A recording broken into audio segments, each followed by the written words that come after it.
Où il en est, Rémi Poirier, de son casse-noix? Ah bah dites donc, ça a bien avancé depuis tout à l'heure. Arrêtez votre machine parce que sinon on va pas s'entendre parler. C'est quoi comme bois, Rémi?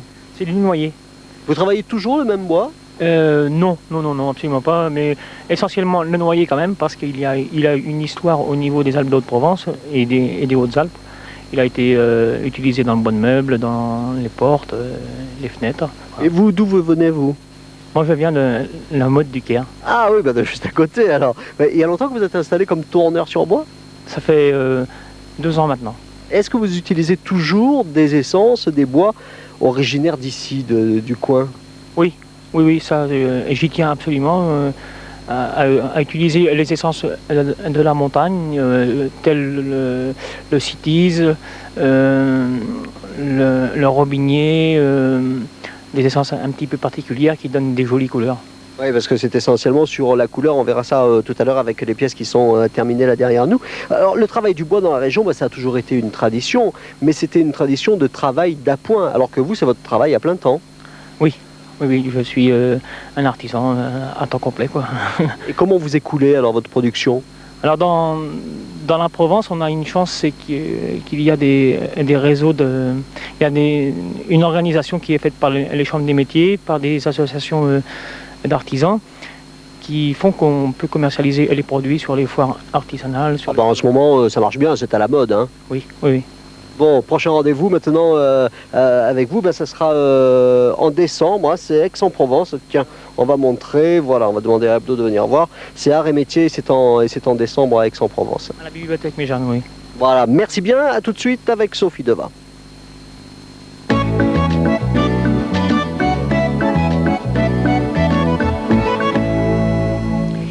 Alors quel est le nom de cette roche sédimentaire constituée de sulfate de calcium et qui, chauffée, se transforme en plâtre? Eh bien, il s'agit du gypse. Alors nous l'avons vu dans cette émission, à la fin du 19e siècle, les alentours de la Motte du Caire étaient déserts. Pas un seul arbre et les terres dévalaient de la montagne pour alimenter la Durance en sédiments. Alors, on a décidé de planter une essence pour freiner cette érosion. De quelle essence s'agit-il? Essence d'arbre, bien sûr, hein, 3615, code FTV3 pour vos réponses.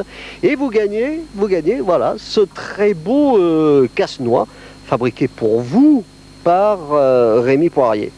Casse-noix parce qu'on n'avait pas de casse-pied en stock. Vous répondez très vite, on vous souhaite une bonne journée et on se dit à demain.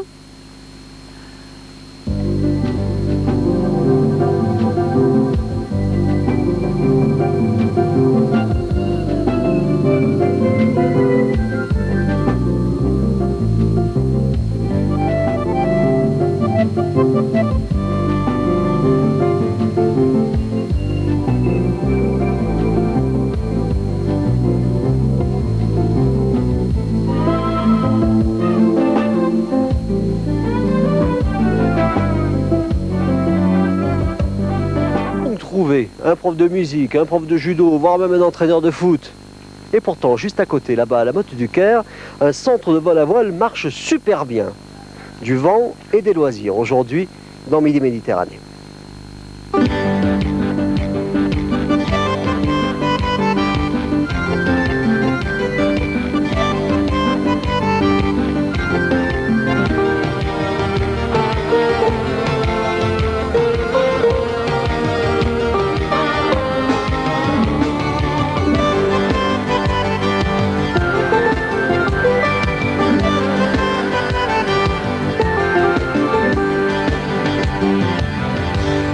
Du vent et du vol à voile, nous en parlons avec le chef pilote du centre de vol à voile de la Motte du Caire, c'est Jean-Pierre Gilly. Vous êtes nombreux à voler là-bas dans votre couloir? Chaque année, environ 250. Et des locaux, combien? 25 à peu près. Ah oui, tout de même. De nombreux appareils? 4 appareils, 2 biplaces, 2 monoplaces. Ouais, on va voir que c'est un centre qui est en pleine évolution et qui a plein de particularités et une qui est de taille. Et puis à vos côtés, Lionel Cancé, qui est instructeur à ce même centre de vol à voile. Lionel qui est d'ici. Tout à fait. Qui est du pays de la Motte-Turier. Comment on devient instructeur comme ça? Un peu par hasard peut-être? Par hasard, parce qu'en fait, il y a énormément d'activités quand même, du moins quand j'ai commencé le vol à voile. Et puis en fait, je pense qu'il faut avant tout être passionné et avoir envie de faire partager cette passion. Je veux dire un petit peu par hasard, parce que s'il y avait eu un club de judo à la Motte du Caire, vous auriez fait judo par exemple, ou foot, ou rugby ou... Je pense que le vol à voile est une... Il y a beaucoup de vol à voile dans le sud-est de la France, mais en fait le problème c'est qu'on n'est pas très... il n'y a pas énormément de publicité autour du vol à voile, donc ce qui fait que c'est pas un sport très très porteur. Ah, c'est parce qu'avant vous, tout de même, dans le ciel, il y a les oiseaux. On se trouve sur la commune de Ventrolle. Ventrolle est une commune qui se trouve sur les balcons au-dessus de la Durance, une commune qui fait 2200 hectares, qui s'étage de 600 mètres à 1600 mètres. Comme toutes les communes du bassin, enfin disons de la Motte, du pays de la Motte du Caire et de Turier, ce qui est très mal connu au niveau ornithologique jusqu'à présent. Mais c'est un potentiel, il y a un potentiel très très riche au niveau oiseaux, aussi bien oiseaux migrateurs que sédentaires. Alors, les grands lieux importants, c'est pour l'immigration la Durance. La Durance, où il y a tous les oiseaux aquatiques, mais y compris les passereaux, qui forment le grand fond de commerce des oiseaux en France. Et ces passereaux passent donc ici avec ces anatidés, donc ces canards, ces échassiers, sur la Durance.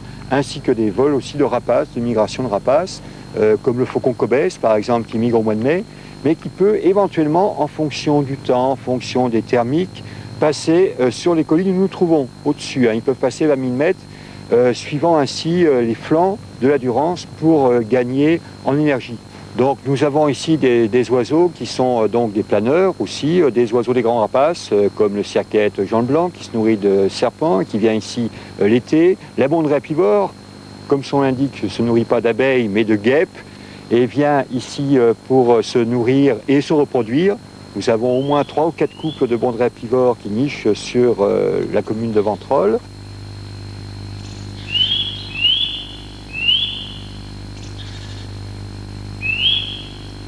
Sinon, alors pour les oiseaux sédentaires, il y a un passereau ici qui est vraiment caractéristique, qui est l'Alouette Lulu, dont le nom est une onomatopée de son chant, Lulu, qui chante dès le mois de février, dès que les jours commencent à grandir, qui est une espèce donc sédentaire et qui est caractéristique, protégée au niveau européen.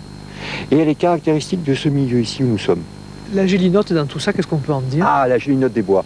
Alors, espèce mythique des chasseurs avec le tétralyre, c'est un galliforme, un gallinacé pour préciser, et qui vit essentiellement dans la hêtraie. Ici, c'est presque une espèce caractéristique de la hêtraie, mêlée de pins sylvestres.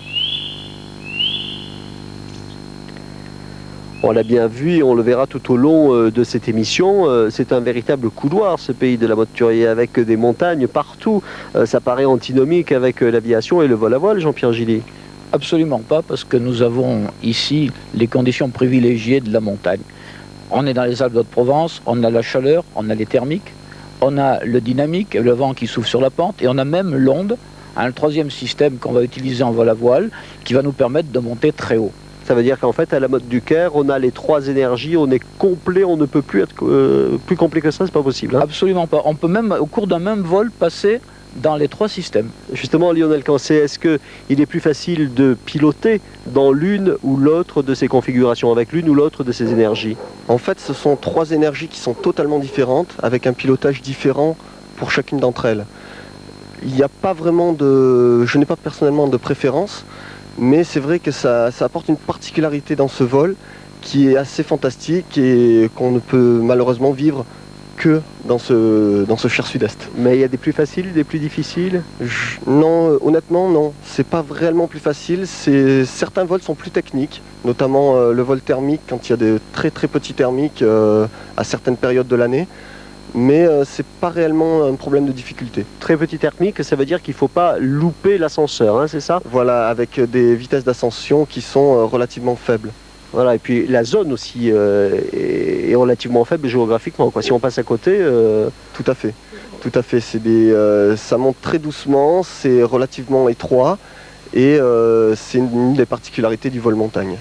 Est-ce que ça surprend vos visiteurs, vos 250 visiteurs par an, ça, Jean-Pierre Gilly, ces conditions? Oui, surtout ceux qui viennent de la plaine. Découvrir la montagne, c'est pas chose facile. D'abord, il y a les repères qui sont différents, il n'y a pas l'horizon comme en plaine. Donc c'est un vol qui est beaucoup plus technique que le vol de plaine. Et beaucoup de pilotes ont de la difficulté au début à s'adapter à ces conditions. L'air fendu par une flèche, c'est une autre activité de loisir. Ici, dans le pays de la Motte-Thurier, ce sont les archers du sas. Comment ne pas y avoir pensé plus tôt? Dans un cadre pareil, l'activité arc et flèche s'imposait. Venus des villages environnants, damoiseaux et damoiselles de Bayon, Ségoyer, Thurier, La Motte s'entraînent au tir à l'arc sur un parcours prévu à cet effet. Alors on arrive sur la cible 10. On va un petit peu l'observer là. Alors vous avez vu que par rapport à la cible 9, on n'est pas à la même distance. On a déjà parcouru tout ce coin-là, vous voyez, depuis Clamensanne là. Et nous voilà ici sur la 10. Alors, on est à 15 mètres ici. Hein. Alors, on va se mettre en place. Vous avez tous dans la tête votre réglage d'arc pour 15 mètres. Alors, vous allez régler votre arc et vous pourrez passer au tir.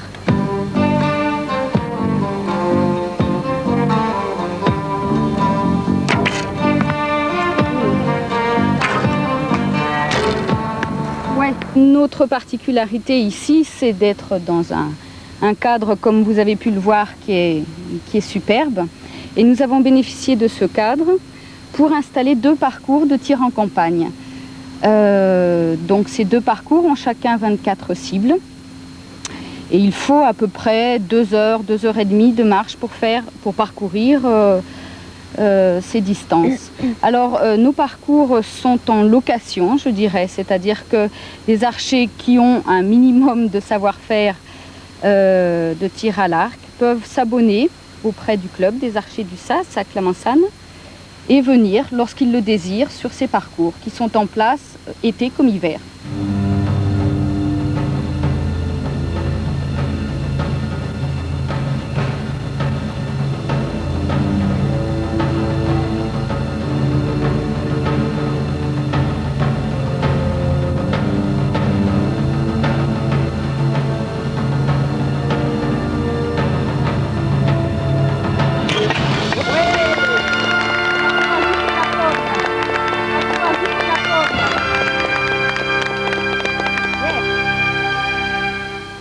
Quel courage, hein, il n'a écouté que son courage et vous avez bien vu, c'est la pomme hein, qui a reçu la flèche, c'est bien. Jean-Pierre Gilly, il y a une autre particularité au centre de la Motte du Caire, au centre de vol à voile, c'est votre traction par treuil. Oui, nous avons été les premiers en France, du moins à l'heure actuelle, d'avoir une vélisurface, mais c'est un système qui est très ancien. Jusqu'aux années 60, pratiquement tous les clubs étaient équipés de treuil. Alors l'avantage, bien il est que économiquement, écologiquement, et ensuite ça nous réduit les temps de formation. Combien de temps entre le moment où le planeur commence à rouler sur la piste et le moment où on largue le filin du treuil? Entre 35 et 40 secondes pour monter à peu près entre 400 et 450 mètres. C'est une sacrée accélération, c'est supportable ça, Lionel? Tout à fait, c'est pas plus éprouvant en fait qu'une simple marche. C'est vraiment une chose qui est fantastique puisqu'en fait ça nous permet des formations ultra courtes et en fait au point de vue de difficulté de pilotage ça n'a absolument rien de difficile. Mais tout de même Jean-Pierre Gilly, quand on est là-haut, on n'est pas accoutumé à récupérer le bon courant alors que quand on est derrière un avion tracteur, là à la limite on s'est un petit peu habitué et puis à la limite on peut attendre s'il n'y a rien pour nous porter, non? Spécificité du treuil, 3 minutes d'autonomie. C'est-à-dire on a 3 minutes pour trouver une ascendance ou la pente pour pouvoir monter. Voilà. Pour trouver la pompe à essence en fait. Exactement. Aller chercher notre énergie, 3 minutes. Alors on parlait du prix, c'est vrai que c'est important Lionel, surtout pour les jeunes. Est-ce qu'on peut donner un ordre de prix d'un brevet passé ici à la Motte du Caire avec un treuil par rapport à un brevet passé ailleurs avec un avion? Tout à fait. Ici nous avons le gros avantage, une treuillée coûte environ 50 francs. Coûte 50 francs. Donc en fait, sur le bilan d'une formation d'un brevet, le brevet au total va nous revenir à peu près entre 5 et 6 000 francs non subventionnés, alors qu'un brevet fait avec un avion va revenir en environ 10 000 francs. Oui, c'est environ 40 à 50%, même plus cher. Combien de temps pour un brevet? L'idéal, c'est bien sûr d'arriver à bloquer 3 semaines à 1 mois. Normalement, on arrive à peu près à développer un brevet pendant cette période-là. Et quand on est breveté treuil, est-ce qu'on peut partir avec un planeur largué, tiré derrière un avion ou pas? Alors ici à la Motte, dans la formation treuil, on conclut la formation au treuil par 1 à 2 remorqués qui nous permettent donc de pouvoir accéder à tous les terrains de France. Mais ça veut dire aussi, Jean-Pierre Gilly, que vous ne pouvez pas accueillir des appareils venant d'ailleurs, non? Ah si, tout à fait, mais généralement, on organise ces formations, ces autorisations de treuil, puisque ce n'est pas une qualification, c'est une autorisation de treuil. On les fait à la Motte du Caire, et cette année, on en a fait une quinzaine à peu près pour des pilotes qui n'étaient pas habitués à ce mode de lancement. Mais le crochet d'attelage de l'appareil est le même, hein? Non, il y a 2 crochets. Voilà. Il y a un crochet pour le remorquage et un crochet pour le treuillage. Celui-ci étant placé près du centre de gravité de l'appareil. Et Diane Tourté est venue avec un cadeau aujourd'hui, un véritable cadeau, la recette de la bécasse. Oh, Eliane, quand faut y en a, oh! Oh, Liana. Alors, la chasse à la bécasse, c'est ce belé où la maille compliquée de toutes, parce que la bécasse est un oiseau très malicieux. Alors, le problème est de la tuer d'un premier, mais après, la faut cuire, il faut la cuisiner. Alors, à qui il y a maille d'une possibilité? Il y en a certains qui disent qu'il faut la manger tout de suite, et d'autres qui disent qu'il faut la garder. Alors, je ne sais pas trop ce qu'il faut faire, moi. Il y a un ami qui m'a donné une recette, une solution. Alors, vous allez vous dire une fois, c'est qu'est-ce la recette? Il faut prendre une belle bécasse. Des dînes, il faut durbisser au ventre, et des dînes, il faut mettre une tourdre. Dedans, vous mettez une grive. Durbez la grive, le ventre de la grive, et des dînes, mettez une rigao, un petit rouge-gorge. Des dînes, le rigao, une olive, une belle olive de Provence, bien bonne, bien mûre. Après, il faut coudre le ventre d'Aurigao, coudre le ventre du rouge-gorge, pied à queue d'Autourdre et pied à queue de la grive, de la bécasse, pardon. Après, il faut pendourer la bécasse pendant une messe, la tête en basse. Vous la pendez, vous la laissez un bon mois comme ça. Oh, consente un peu, ouais. Après une messe, il faut despendourer, vous dépendez la bécasse et commencer à durbir la bécasse.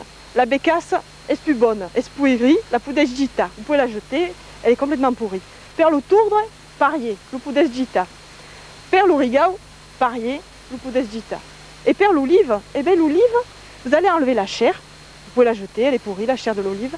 Mais vous allez garder le noyau, le mévouillon de l'olive. Et dédié, il y a l'amelou. Et à quoi une chassaire, à jamais manger reine des meilleurs. Le mot du jour sera la bécasse. Ce volatile si prisé des chasseurs et des gourmets qui l'apprécient bien faisandé, malgré l'odeur forte et pénétrante qui annonce à tout le quartier que la viande des bécasses fond sous la fourchette.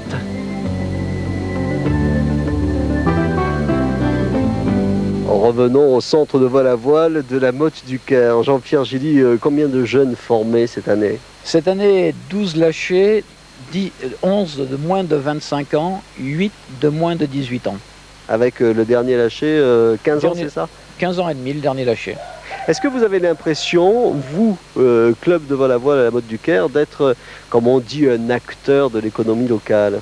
Ah, tout à fait, avec nos 250 pilotes qui transitent chaque année par la Motte, qui viennent souvent avec leur famille. C'est des occupations de logement, de camping, c'est la restauration qui en profite. Oui, non, mais ça va bien, vous me le dites, d'accord, mais c'est parce que c'est vous qui le dites. Est-ce que vous avez des preuves? Je sais pas, moi. Oui, les preuves, c'est... Une bonne subvention? La plupart des hôteliers ou des restaurateurs sont membres du club, membres honoraires, que prennent une cotisation au club. Quel est l'avenir de votre club? L'avenir, eh bien, c'est le développement. C'est Lionel qui est avec moi. C'est l'achat d'un second planeur biplace pour aller plus loin. Peut-être avec un planeur qui sera autorisé voltige, qui nous permettra de faire des petits stages de voltige. Ça, c'est une autre aventure. Hein. C'est une autre aventure, oui. Mais c'est l'évolution, parce qu'un club qui n'avance pas, c'est un club qui régresse. Tout à l'heure, je disais, Lionel, qu'il n'était pas facile de mettre en place des loisirs pour les jeunes ici. Comment vous êtes, j'allais dire, sortis, vous? Au travers de diverses activités, et en fait, le vol à voile, ça n'était qu'une activité supplémentaire qui, malheureusement, prend beaucoup de temps, donc m'a obligé à, en fait, abandonner beaucoup d'autres activités. Mais est-ce que vous avez eu l'impression d'être quelque peu privilégié tout de même? Quelque part, oui, parce que on est quand même dans un département où on fait énormément d'efforts pour les jeunes, notamment dans le vol à voile.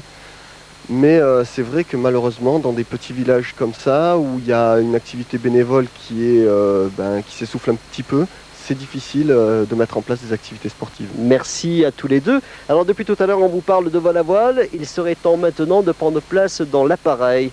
Le treuil est arrimé. On va larguer dans 40 secondes. Vérification des fusibles, ça c'est important. Voilà. Bon, ça se met sous et on l'accroche qu'au dernier moment. Hein.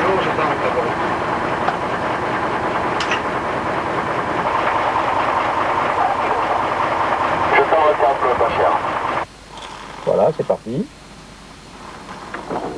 Tendu. Voilà, c'est parti. Au roulage. On décolle. Faible assiette et assiette à 45 degrés. Droit dans le soleil, là on est. Hein. Alors, je vais chercher 90 km/h, ma vitesse de treuillet idéale avec ce planeur. Vous voyez, le vario est embuté et on monte pratiquement à 15 mètres secondes à partir de maintenant. On a déjà pris 200 mètres. On va bientôt arriver en haut du câble, vous allez entendre un bruit, c'est le câble qui va larguer automatiquement. Voilà, on revient presque à l'assiette de vol normale. Le câble va larguer maintenant, clac, c'est parti, 2 coups de sécurité et on est en vol libre.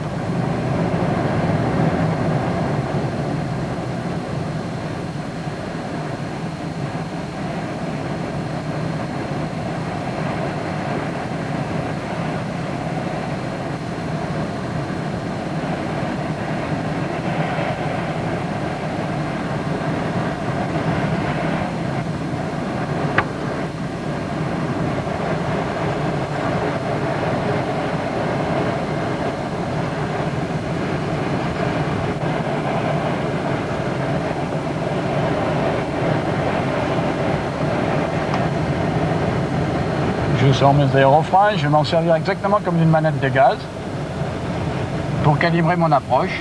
Hein.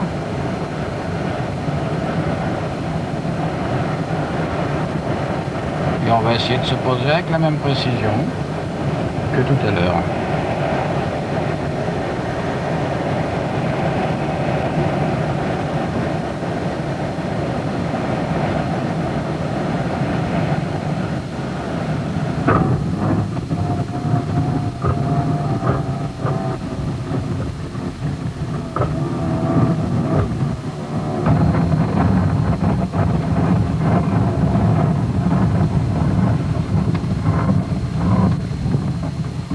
Et voilà.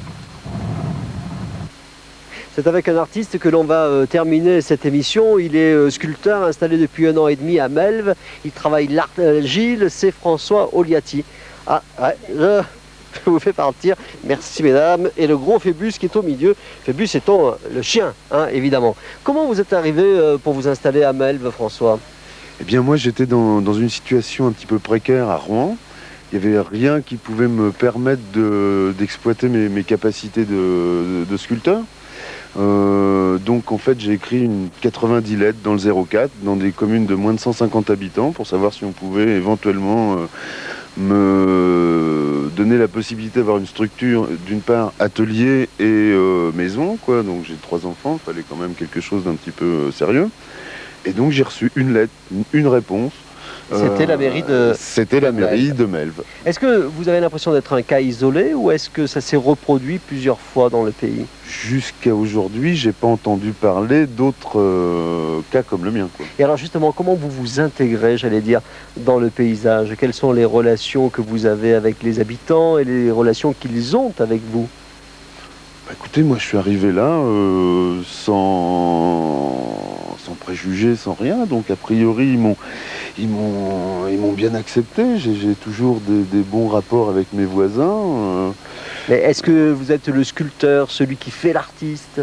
Non, je pense pas, non. Je suis une personne qui est venue m'installer à Melve. Et, bon, voilà, on m'a pris comme ça. Est-ce que dans votre intégration à Melve et dans ce pays, il y a une action envers les jeunes qui est faite?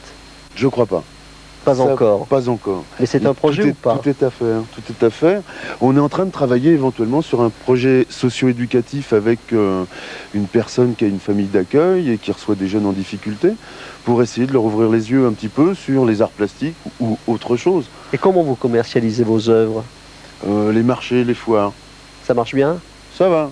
Les locaux achètent? Quelques-uns. On travaille beaucoup avec les touristes? Les touristes, ouais. Les touristes, et puis aussi, bon, en période de Noël, oui. Les locaux. Eh bien, continuez bien alors, François. Alors, on va continuer, nous, à jouer, comme chaque jour, bien sûr, et c'est Sophie qui nous rejoint.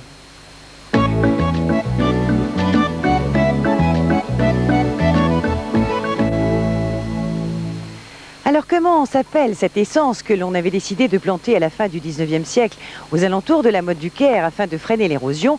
Eh bien il s'agit du pin noir, appelé encore pin noir d'Autriche.